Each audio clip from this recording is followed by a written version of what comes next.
thể sẽ ra một bài mục nông sản cam sự mặt hay ấy thủ សម្រាប់ទឹកថ្នោតវិញបងទឹកថ្នោតបងនឹងប្រាប់ហើយទឹកថ្នោតវាមានជាតិរ៉ែពីធម្មជាតិហើយញ៉ាំទៅយើងជំរះជាតិកខ្វក់ក្នុងបណ្ដងដងបានទៀតហ្នឹងបង ចំពោះទឹកស្ដាយសវិញអត្ថប្រយោជន៍បងវាជំនួយទៅដល់ស្បែកចាំសាច់ភ្លឺឆ្អឹងរឹងមាំនិងសម្រាប់វ័យជាងវ័យបងសម្រាប់ជួរប្រាក់នេះវិញវាមានជាតិវីតាមីន C ខ្ពស់ហើយការពារផ្ដាសាយបានល្អបញ្ចុះជាតិស្ករហើយជាភេសជ្ជៈដែល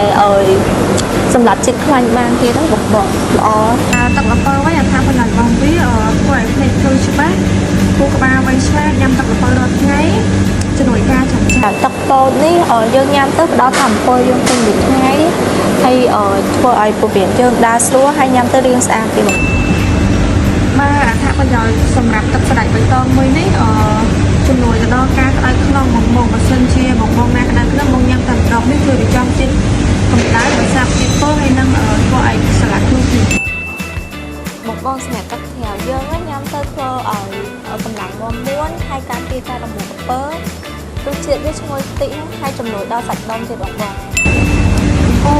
កស្ដាច់ក្រហមមួយនេះអត្ថប្រយោជន៍របស់វាជួយសម្រួលដល់ការរំលាយអាហារបំពន់ឈាម